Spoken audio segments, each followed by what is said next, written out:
It's the little things when you're looking forward to a patch. So that's what we're going to talk about in this issue of the Carbuncle Chronicle.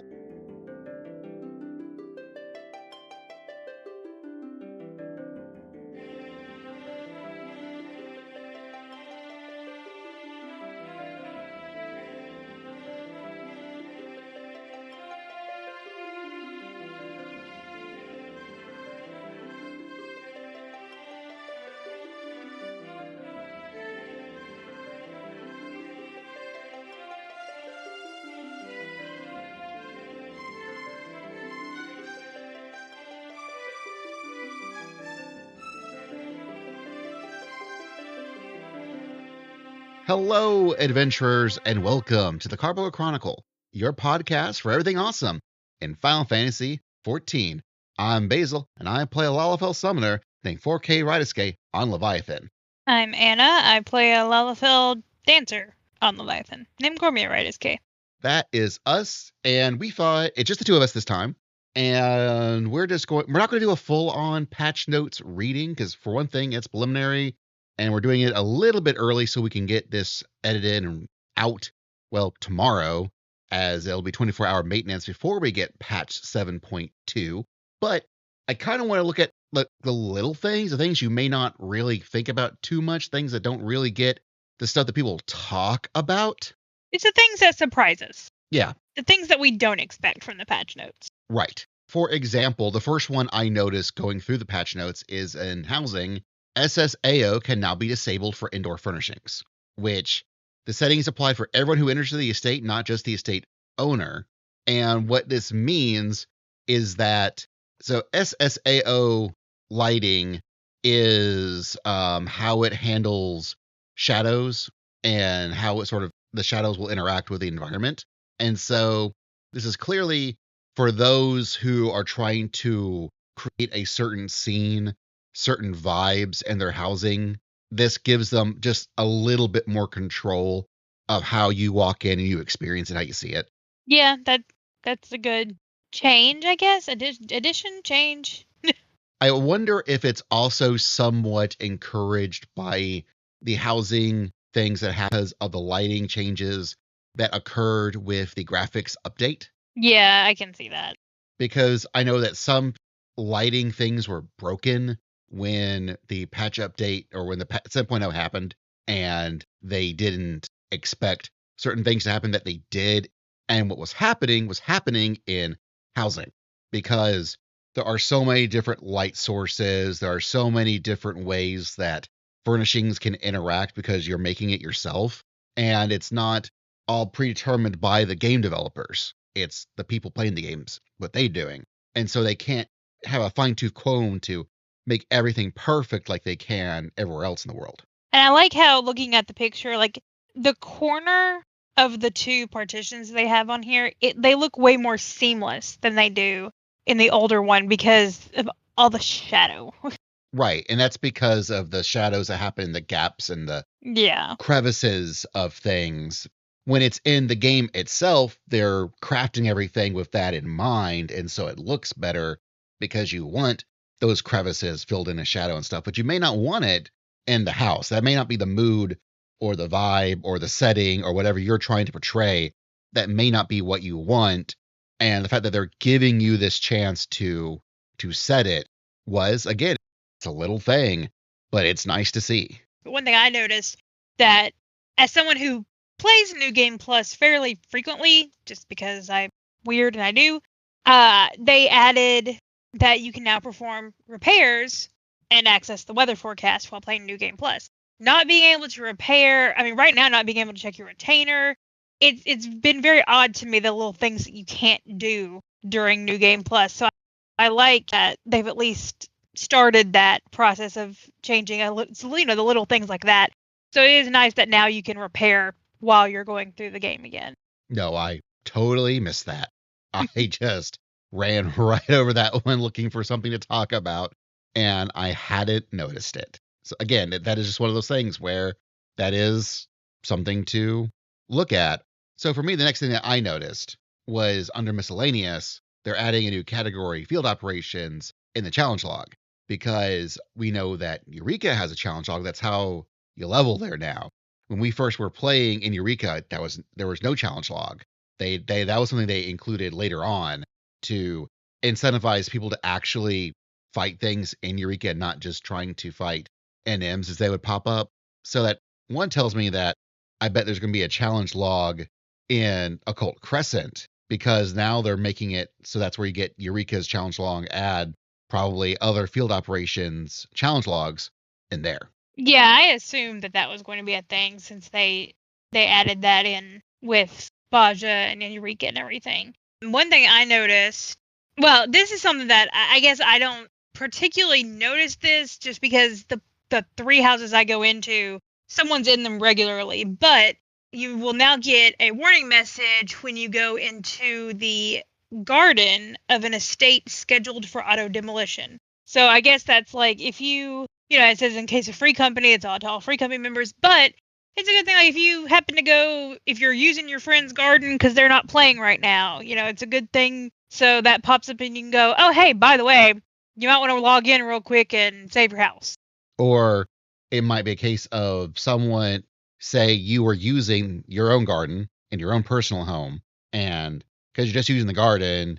No, yeah, you haven't actually gone into your house. Yeah, you just use a summoning bell that's like right outside your house, and you're using like your chocobo stable or your garden, and you don't go into your house because you aren't using it for that.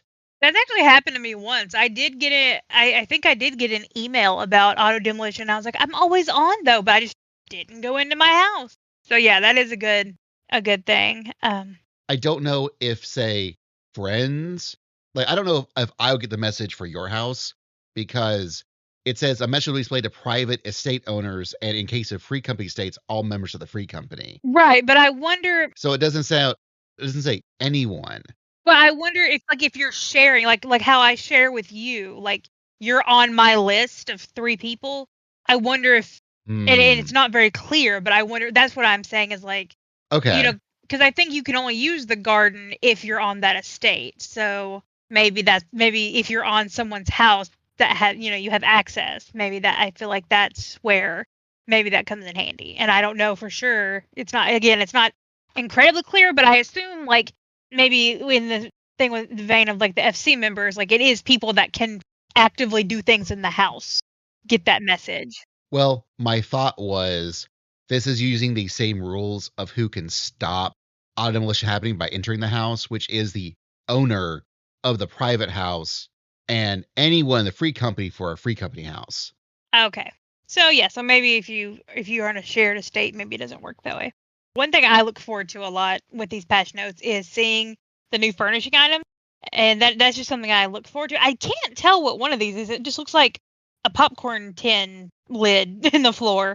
But I like that we're getting the job stones that we were missing, including Blue Mage. I like, I see a little Fantasia bottle on the alcohol cabinet, which that cabinet's going to be great for my Bard Lounge. I love the fountain, the new gate, all the hedging things. Like there's some really good items coming in. The caution tape door cracks me up.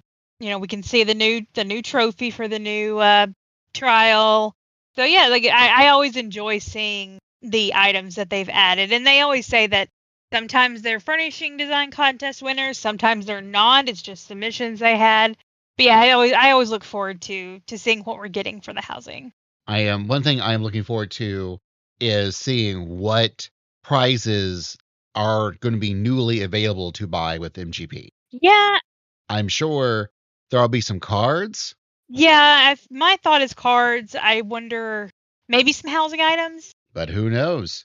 Yeah. There could be one of the mounts could be it. They could be some of the new faceware. I know they showed off like the more piratey stuff. Yeah, that's possible. The Wonders Tales, we're getting Underkeep and Juno added to it, which is great because I still like doing Juno. I'm not great at doing it once a week, but it would be nice if that was in my book and I would get some other credit. And you mentioned Juno. I know this is skipping ahead, but Yeah. they're changing how much you can get of the actual items you turn in to get the music. Yeah, I'm really excited about that because I'm one that I didn't want to buy any of the music till I had 11 of the tattered things, which I think I'm up to like 5 right now. But yeah, that is great to add more of those to the bosses, because if you remember, in Evilise, before the last boss, they would start dropping the cards. And I don't remember if that was always or if that was added later, but I think that's a great idea of adding more of those and more chances to that. What they're doing specifically is what they're saying is Tatter Sheet music found in the additional treasure chest coffer that appears at the end of the Alliance raid can now be found in the final treasure coffer designated to each party, as well as tattered sheet music can now be found in each party's treasure coffer that appears after each boss. So not only is it now all party focused, you'll be getting them at the end of each boss, not just the last boss. Yeah, and that's so you're going up against 7 other people instead of 23 other people, which is they usually do that. They didn't mention doing the same thing for the card or the minion, but I know they tend to do that eventually.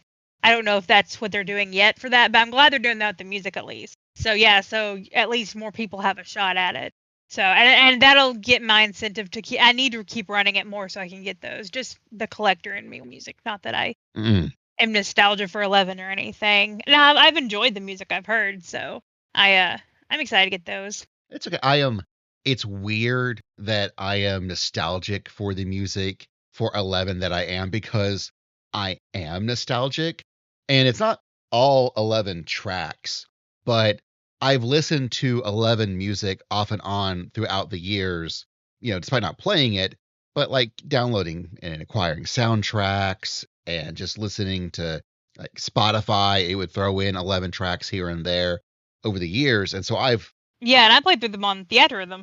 And for me, the areas out of, it's not Gridania, it's the Gridania equivalent that I'm now Windurst. You always want to call it Windhurst, but it's Windurst.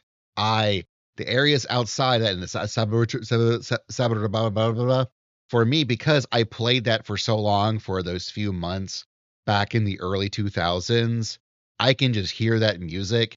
And even though I did not have the best of times I was playing by myself, it still hits those, because it was, 2 decades ago. It's been long enough that it hits the nostalgia button on me. It pushes it real good for me. So there is just some music in 11 that really still gets me. Yep. And then next thing on here is, we have the new Unreal, which is going to be fun. And then they did show us the new mount we're getting. So I'm very glad I saved my leaves and didn't spend them, so I can get this weird looking anteater thing. So that'll be fun. We have new emotes. These we didn't see. It's I assume we're going to get hit in the head with something at some point during this patch. So that's fun. And then after this, speaking of emotes, this is the one thing I saw first that really surprised me, is they're finally adding Tome Scroll and Study to the special tab of the emote window, and it's looping versions of like scrolling on your tombstone and reading, which I actually made a macro on one of my alts that actually will have her read for a while, and it's just reusing the emote ever how much I can in a macro. And so I don't need that anymore, because now and that's one of those that people have been asking for this for a long time. So I'm glad that they finally got around to that. Yeah, the Juno music changes and the addition of Tomb Scroll and Study were the two things that actually inspired this whole idea to do a little almost mini podcast, because we thought those were super neat and we wanted to talk about them, because we could talk about other things, the patch notes, whatever, but those are things you just don't think about. Yep. And so yeah, that was a great change. And speaking of great changes, this is something that was mentioned in the live letter, but the fact that actions can now be queued for execution, which food, sprint, and pots, like that's going to be a godsend for raiding. Like, because I can't tell you how many times like I've had to hit my pot 3 or 4 times. I will spam sprint until it goes off. Like these are things that that will help so much for the raiders, especially. Not even just raiders who are doing savages, but even things like, for example, Juno or extremes, or even for just regular old battles. That is just useful. And for me, I know that while it's not coming until May for the Occult Crescent, I know that I'm going to be in the Occult Crescent a lot. And that's going to be really useful to do stuff in there, especially once we get into the Fork Tower and suddenly I want a pot in there to make sure that that stuff dies, because it sounds like it's going to be potentially Baldessian Arsenal in its unforgiveness. Yeah. Yep. That's going to be fun. Let's. For me, I don't know what it is for you, but for me, the next big thing that stood out to me is after beginning a boss counter for any dungeon included prior to patch 7.0, the shortcut warp will take players to the boss area's entrance.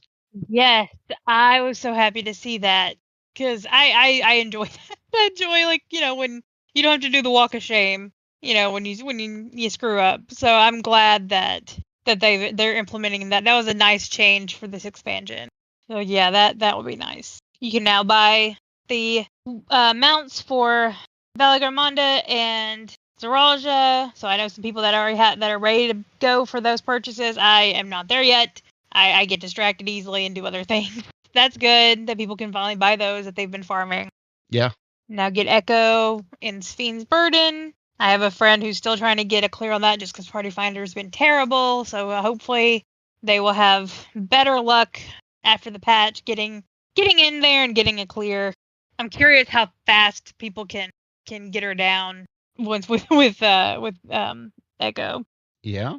I did find it funny that the Duty Alliance experience from the bonus experience you get from Duty Alliance, everything is getting increased except for Aglaya, Euphrosyne, and Thalia are going to be like decreased. Because that was very much exploited during leveling. We found from 90 to probably 97. It was the fastest way to level was to go through one of the. I think Aglaya was the one that people were just spamming. So yeah, I feel bad for people that were using it that way, but yeah. Oh, I see. The bonus experience points for doing Duty Roulette Alliance raids is increasing, but the experience points you would just get for just defeating bosses in Aglaya, Euphrosyne, and Thalia are being decreased. Yeah, because they were a little ridiculous. I'm curious to see what the position of the Dim and Materia 2 items are for Cloud of Darkness.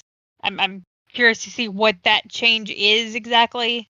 I don't think it's going to benefit me much at all until I can finally get some more clears in there.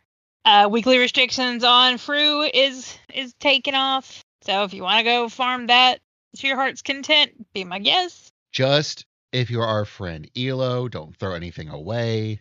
Oh, yes. Please do not throw away your weapon if you get it. Yeah. That was not Fru, but yeah, it was he threw away his weapon by accident after clearing DSR. All right, so we have mathematics. We knew all these changes were coming with poetics and whatnot. Poetics will never die. Sadly, we are back down to 2 dungeons for the expert roulette. That's always the sad part of the expansion. Like, I really wish they would keep 3. Though I can understand, I guess, because at this point I would say keep 4 and keep Tinder Valley, Strayboro, Deadwalk, and the Yui Uwata Field Station. And then just add the Underkeep, and then in the next patch, you can get rid of the 290, or the 2 from the end of the expansion. Keep Yui Uwata, the Underkeep, and then whatever the new one is. But, yeah. Well, I do kind of wish, in my heart of hearts, I do wish we would get 2 dungeons per major patch again, and not just the 1. I know why we don't. Yeah. But I wish that we still would. And that is entirely selfish on my part. Yeah. Let's see. I'm glad, again, Juno's getting added to the Alliance raid. The new trial's getting added to the trial roulette. Cruiserweight is now getting added to normal raid roulette. Most of these are just the standard, we're replacing the importance of heliometry. That's now the not so important one, and the real important one is now going to be mathematics. So everything that was heliometry is now going to be mathematics, and what was the thing that we had before heliometry will now be aesthetics. And instead of aesthetics, now it'll just be heliometry. Yep.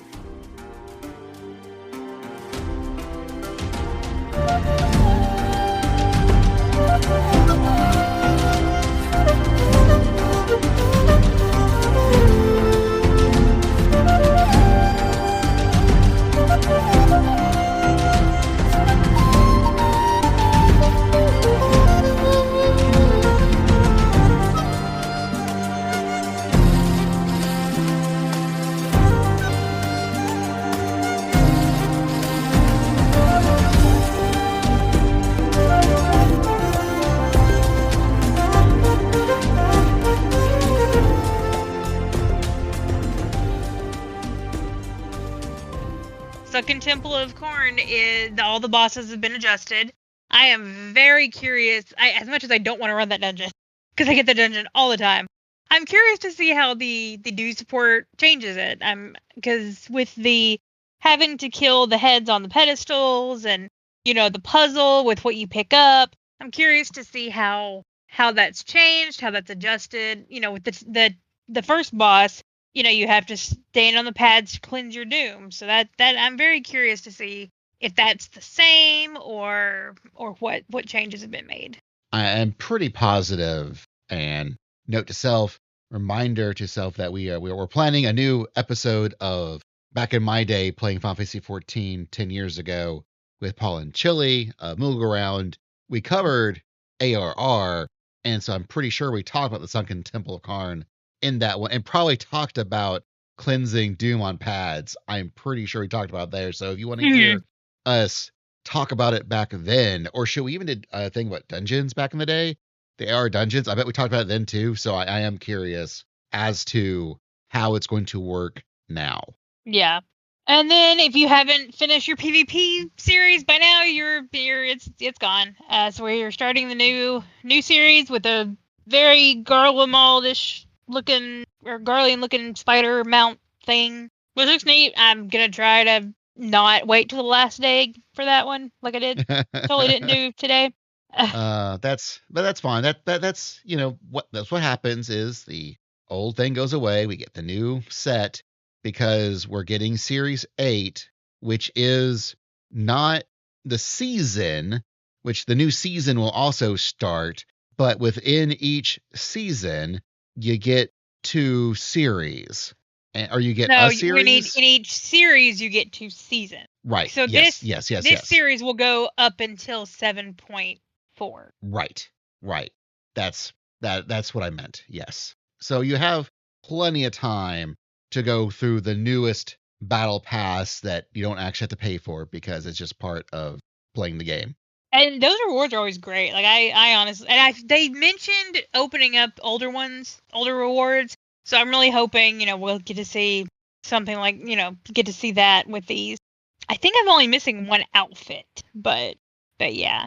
PvP specific stuff. Yeah, if you're into ranked, you're gonna have to go to Crystal if you're in North America to get that. Secure is back. I didn't miss it, but I'm going to, it's going to be one of the front lines, so I'm excited to try it out, see how it's changed. I'm glad to know that, we have the little pad that takes you immediately to the middle, because that was always the annoying thing is everybody, you'll get a message in chat saying, all right, mid soon, head to mid, and this time you just run to the pad that you're closest to, so that'll be nice. Unless there's people blocking your way to the path, and suddenly there's new choke points where there wasn't choke points before. I'm looking. I missed the Cartno Flats. I missed that particular map. I liked the look of it, so I'm enjoying the chance to go back into it. I kind of forgot all about it until now, but now that it's back, so I'll give it a shot. I'll do that again. Why not? They showed us front and back of the gear, the 9 gear that is tomes. That'll be good. With Timu Zidane as Mr. Happy's chat called him. I just can't help but look at the healer, not the healer, but the caster outfit, and think Donald Duck. Yeah. Like that's all I think about when I see that. The crafting stuff looks good. I Go ahead. like the look of the crafted stuff. I like Yeah, the look of that a lot. the I afterglow is a little normally odd, but No, that's fine. That's what the figmental weapons are there to do, whatever. If you need a new weapon, those are still the best. But I like the look of them. I think it's got a really good Terali look to them. mhm. I'm like, yeah, Anna, when you can get to my gear, you can now. I'll be honest, I'm kind of like, all right, day one, Anna, Well, it's gonna be let's more like go. I got day weekend for that. let's do this. I want my cool new caster outfit so I can do the patch in it. Let's go. Oh well, no, that ain't happening. You're gonna be waiting to I'll do give patch you until as the much weekend. tombstones as I got. Let's go. Uh, so a lot of items are unlocking 2 die channels. That it looks like a lot of Baja and Eureka gear, if I'm not mistaken. Yeah. So we'll see how Yeah. we'll see how all that changes. We're also getting new dyes, new colors. Yeah, which they have not announced yet. So I'm curious to see how that. They did mention the red.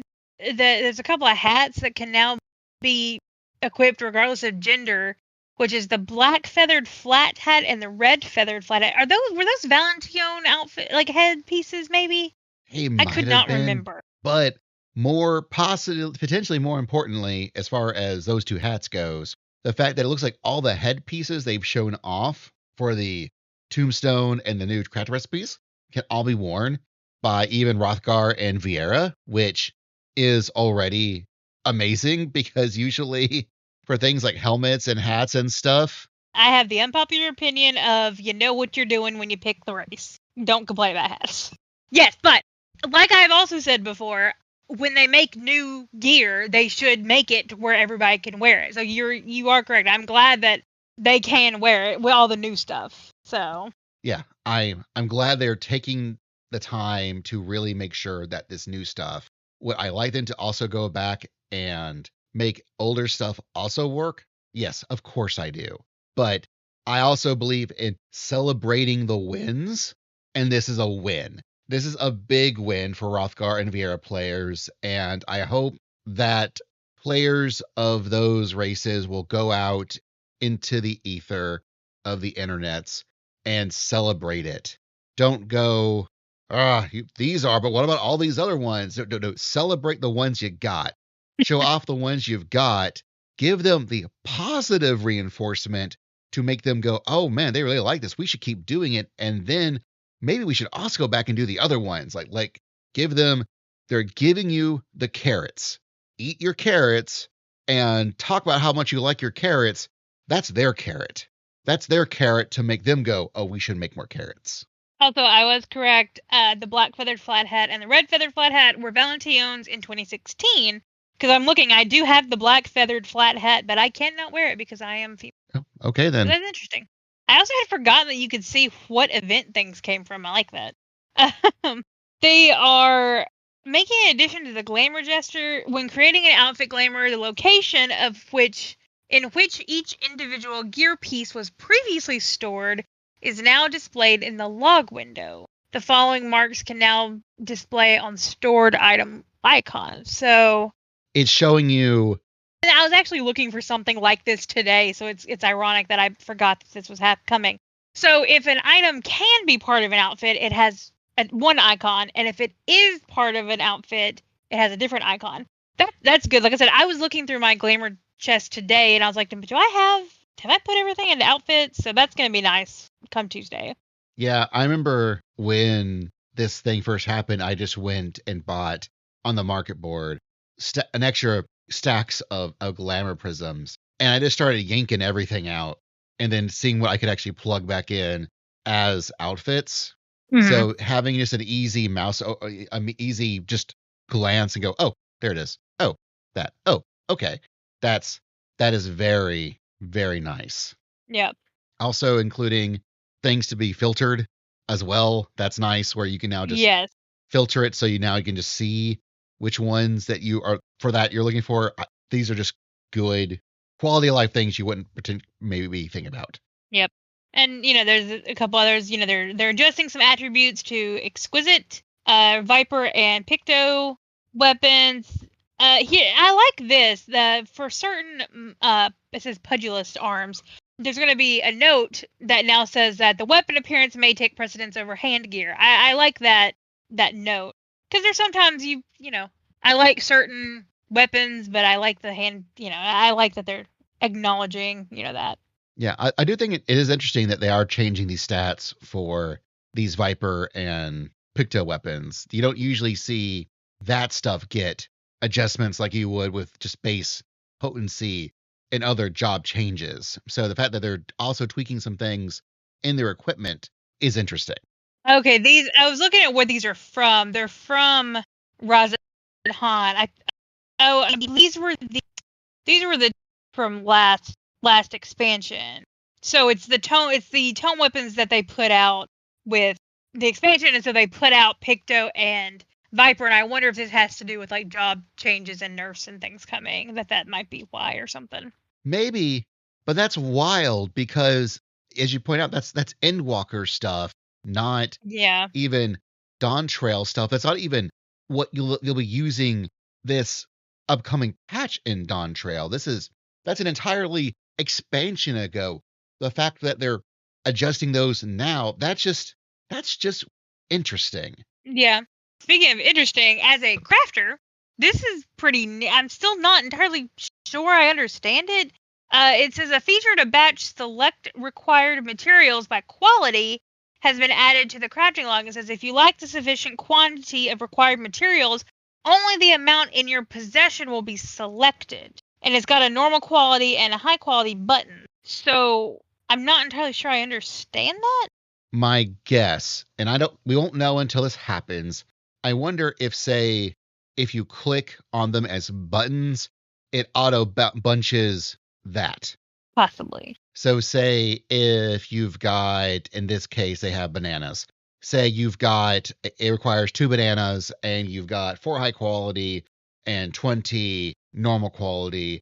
If you just click on the high quality button to batch it, it'll batch those 2 right there. And say if you only had 1, you click it would batch the 1. You click normal quality, it batches the other one.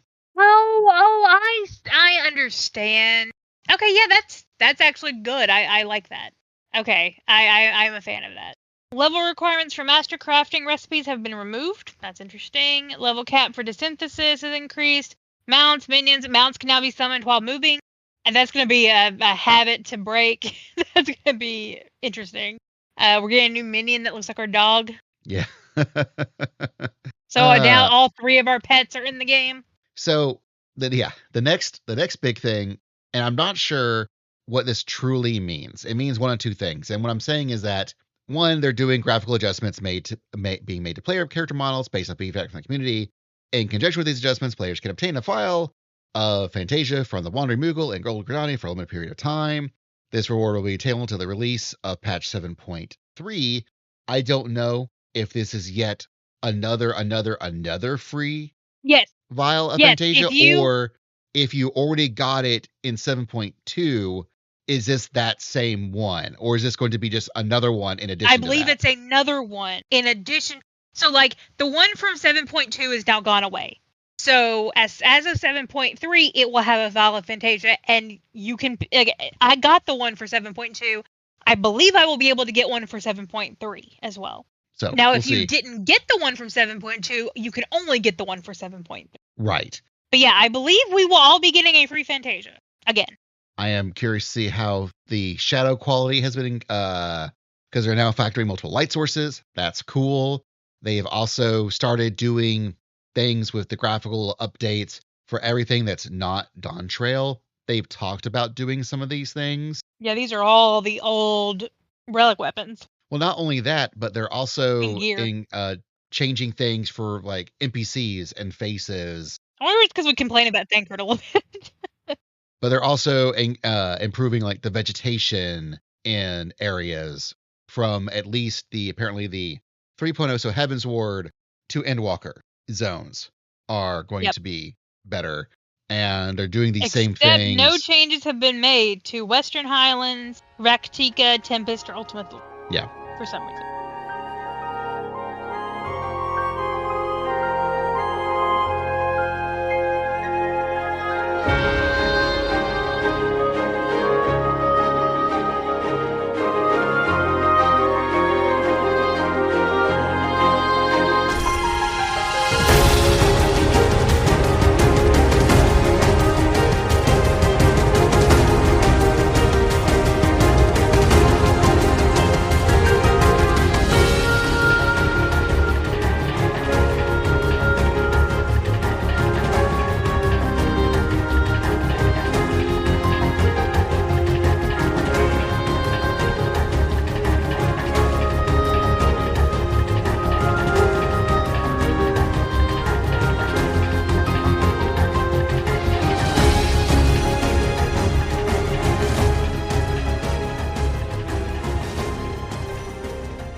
Yeah. Sprint now grants the jog status effect. That's going to be interesting.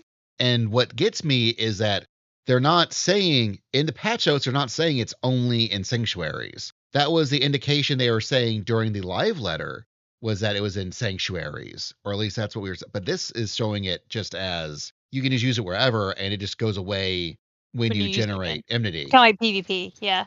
So I don't know. Well, I feel like if it says it expires when enmity is generated, I feel like that means it can be used anywhere. That's what I'm saying. Yeah. Is that this isn't like PvP sprint where you turn it on or off, and if you fight, it's off. But this is doing a thing where you do sprint and you go sprint, and then when sprint's over, you now jog, which is not as fast as sprint, but still faster than walking was. But before they were showing it off in sanctuaries. But the way that this tooltip is reading, it just sounds like you can use it wherever. Yeah. So that'll be interesting. It might still just be under sanctuaries, and we just don't know. Lord knows we were doing our Moogle tombstones, which are over, but it said, beat a boss in Zadnor, and it meant the Bajan Southern Front, even though it clearly says a typo. Zadnor. It was a typo. So I'm sure it was, but I'm just saying that the fact that they didn't include the sanctuary bit could be, again, a goof. We won't know until the patch hits. So we'll all find out on Tuesday together. Yep. And then I'm curious about the new actions corresponding to targets marked with different signs have been added to the general tab. Like, I'm very curious about it because it says it's like when multiple targets are marked, using relevant actions will cycle through targets numbered from lowest to highest. Please continue to use macros for targeting specific numbered signs. So I wonder if that means we're getting more signs, and I'm curious to see what this does. Huh. Because that is interesting. Yeah. New instances for Solution 9, Heritage found, and the areas newly added in patch 7.2. Well, I wonder if that's specifically referring to things. Is it referring to like cosmic exploration and the occult crescent? That's what I'm wondering. Because I feel like cosmic exploration, I figured would have been similar to the firmament, and Crescent Isle would be, or Occult Crescent would be similar to like Baja and Eureka, where those had instances, but firmament was its own thing. So part of me wonders if we're getting something new for the main scenario, maybe like we did with the patches of Endwalker. That could be true. Also, don't forget that for cosmic exploration, it's combining firmament and diadem, and diadem had multiple instances, so that also could be that. True. So who knows? But you also could be right. Like there again, it's a case of there's not a lot of specificity in that. It's very vague on purpose. So who knows what we might get? Yep. I love that they felt like they had to add the guild currency symbol to the retainer menu. Like it's like we didn't know what that was. With the exception of gear, trade items are now displayed in the log window. That's nice, because I know sometimes we're never sure what we give each other. I do like that the party finder, if you have a party in Party Finder, the icon shows next to your name. Huh. So that's interesting. I will admit the last things that really strike out to me is the depth of field adjustments in GPOs. Yeah, I thought that was neat. They're really letting you play around with that with whole new values and everything. And the Fru portrait and adventure plate looks so pretty. It does, but the biggest thing really is they almost end these patch notes with a screenshot showing off the patch 2.0 logo and some of the stickers they're adding, and it's got a summoner with their book open, and they're showing all these different things, including like a little Shiva summon. That's as close as you're getting to any of these summons. And a little Ravana sticker. You could be a summon. That's as close as you're gonna Susano, and Odin. And I'm like, locked me. They're really, really taunting you. Like, they got a little Bismarck there. And I'm just like the cat on the jellyfish. Y'all, you don't need to you don't need to do this to me. Don't need to do it. You don't need to do that to me. That's just, you don't. I do hope, unless there is something else that really speaks to you, Anna. That's the only thing I really Um, do see is that I we really can do hope, backgrounds for the launcher. yeah, there's that which is nice. For me, it's I really hope the adjustments they're making to the blacklist will help and entirely prevent people from getting tracked and harassed by people they blacklist, which defeat the whole purpose of a blacklist. Yeah. Yeah, me too. Which my blacklist is actually full. And I just realized I can make comments on it. So I may just go through and delete everyone off my blacklist, and then I can make comments on who I blacklisted and why. Yeah. But I wish I could do a blanket clean out the list or something. Right. But I can't. Please fix the friend list. Please. Yeah. Yoshi P, I know you listened on it. But yeah. So no, I'm excited for the patch. I'm gonna play 5 tomorrow probably, and just to kill some time. And unfortunately, I won't get to play till I come home from work on Tuesday. But I'm gonna be staying off my phone as much as possible. Right. It's okay. I'll be doing other stuff too. It's fine. We'll play the patch together. It's gonna be a good time. Hopefully. Yeah, because I gotta get through that story because I gotta do the extreme on Wednesday night with my static. Oh yeah, and I gotta record a whole other podcast. That's not that's Awesome Cast, not Carbuncle Chronicle, but I did it to myself. Yep. Alrighty. See y'all on 7. Yeah, see y'all on 7.2. If you're going to Aether, good luck. They're now doing Destination Worlds in a random order to try and make things easier because they do it in a random order. That way, everyone's not clicking on like the first one, and then everyone just gets congested right there. So that's nice. Anyways, we'll see y'all at 7.2. Seekers of Eternity? Yes. Excellent. I remembered things. This has been the Carbuncle Chronicle, your podcast for everything awesome in Final Fantasy XIV. I am Basil. Currently, I believe I'll be editing this episode because I want to get this out lickety split so y'all can be listening to this during the maintenance. So we're right there. You can listen to us yammer about while you're waiting to get in the game, just like we are. Our theme song is based off the Awesome Cast theme by DJ Nobito, but arranged by Anna. You can find our stuff at awesomecast.com/Carbuncle Chronicle or carbuncle.com. Both takes you to the same place where you can find links to the Awesome Cast Patreon, the Awesome Cast Discord, the Awesome Cast TeePublic, which also features t-shirts from both the Awesome Cast and the Carbuncle Chronicle. You can find the Awesome Cast and Carbuncle Chronicles on various social media platforms, either under Carbuncle Chronicle or Carbicast. If you search for the name, you should be able to find it. You can find my stuff at It's Basil Time. Anna, where can they find your stuff? Angel Darkfire, pretty much anywhere. Also, please give us good ratings and reviews on Apple Podcasts and Spotify. Spotify not only lets you rate, but also now leave comments with your ratings. So that is a really useful tool to help us grow the podcast just in general. If you do and you just don't know what to put in there, just tell us what you're looking forward to patch 7.2. It doesn't have to be about us. It can be about anything. The important thing is you put words to a rating. Anyways, thank you, Anna, for chatting with me. Thank you, everyone, for listening. And until next time, never, ever forget, even now in 7.2, you still tank the Bone Dragon up north.